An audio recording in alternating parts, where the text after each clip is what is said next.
Hello everyone, this is Ancestral Energy, Dovydas Lukšas, and today, on today's video, I'm focusing on mold toxicity, effects, and testing.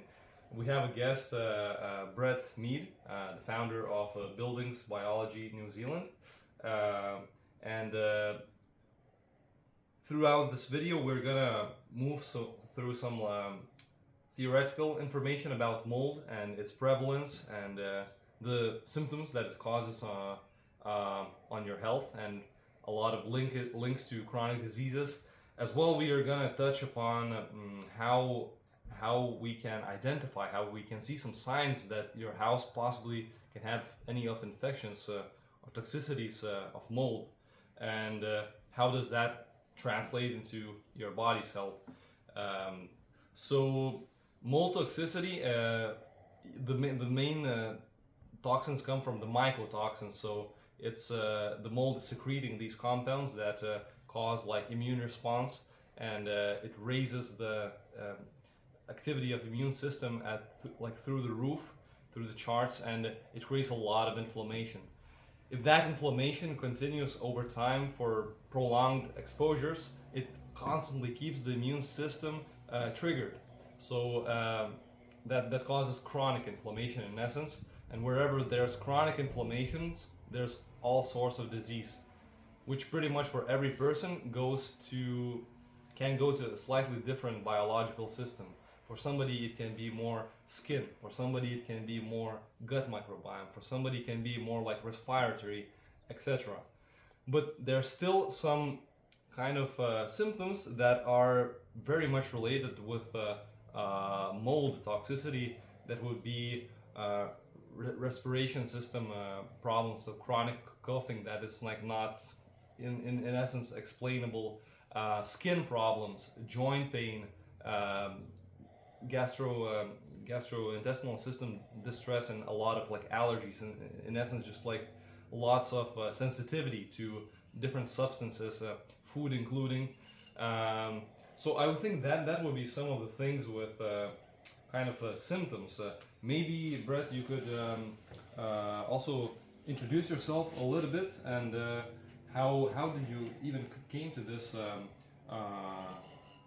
place where now you're even testing homes for mold toxicity? What was your journey? It all started probably about 8 years ago when I just got really sick, and I had extreme fatigue and started getting really bad back pains and neck pains, and just I couldn't find an answer. All my bloods were coming back completely normal. I was told it was all in my head, and so I kind of started going down this different path and started looking into environmental exposures and things like that, and I got onto a really good health practitioner who basically said to me that I had mold issues. And from there, my study began, and I started researching into it, and and eventually got a mycotox profile done by the Great Plains Laboratory, and realised that my mycotox levels for ochratoxin A were 40 times higher than what they should have been, which in turn gave me extreme health issues, chronic inflammation, extreme food allergies, extreme fatigue, adrenal issues, thyroid issues, mental issues, depression, anxiety, you name it, major hay fever symptoms, and a lot of it was unexplainable. And as time's gone by, I've slowly started treating it and realizing my triggers and changing the environment I live, and things have improved a lot. I mean, I've still got a bit to go, but it's improved hugely. So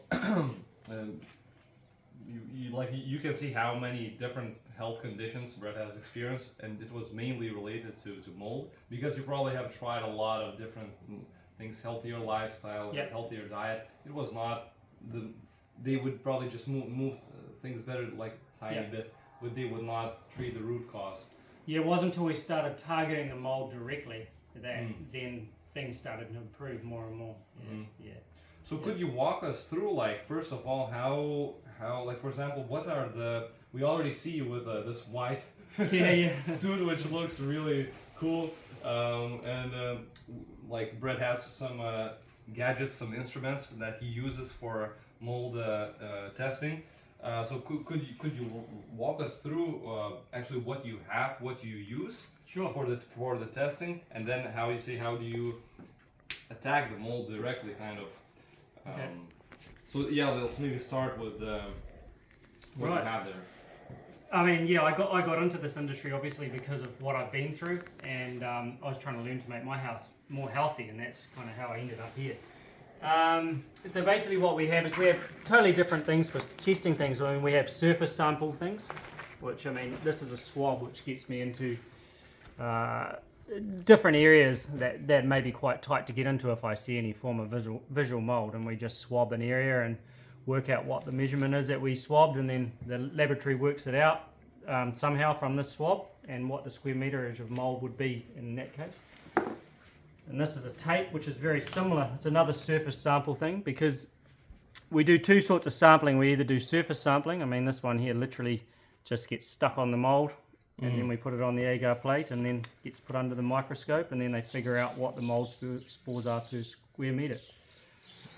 So we do surface sampling. Those are surface sampling that I tend to do. Or then this machine over here, this is called a biopump, and this actually sucks air through, and inside this little cassette is an agar plate. You can kind of see it, and it'll suck the mold spores through the machine, and any mold spores that are in the air will stick to that agar plate, which has got an antifungal in it kind of thing that kills the mold spores so they don't grow once it's in this cassette. And then that gets sent to the laboratory, and they cut it open and put under the microscope, and it tells me how many spores are per cubic meter. Yeah, and basically those are the three tools that we use to figure out what our levels of mold spores are. Mm-hmm. So let's say using now this house, which actually looks like a very fancy house, does as an example, what would you take to kind of diagnose the house in a way? The first thing I do is I do an outside air sample. So we do an outside air sample, so we see what's happening in the ambient air. And then from there we go inside and we go into areas, and I'd usually ask the client, is there any areas that you feel worse in or better in, or where do you spend the most time? And those are the areas I tend to test unless I see something in there that I'm wanting to know more about. So normally I'd test a bedroom where you'd sleep, or I'd test a lounge and maybe a kitchen dining area, because that tends to be where most people spend their time.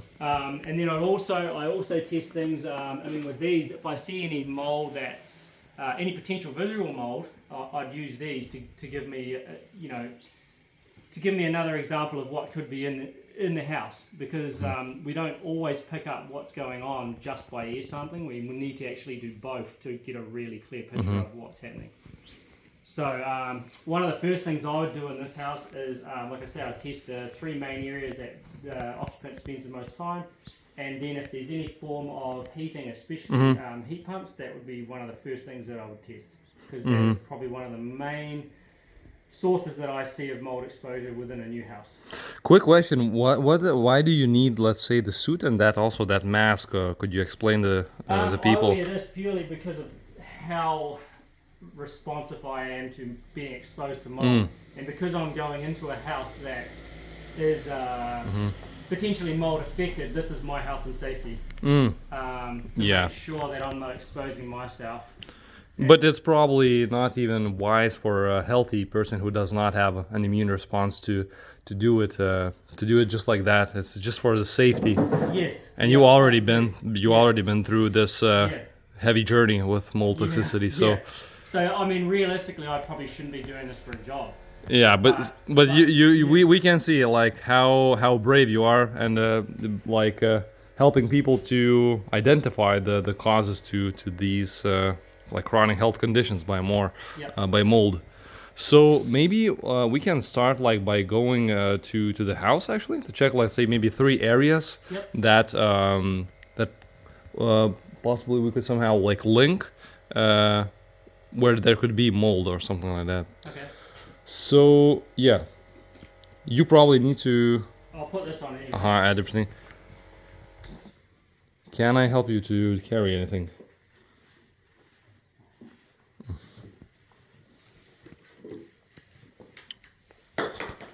Right.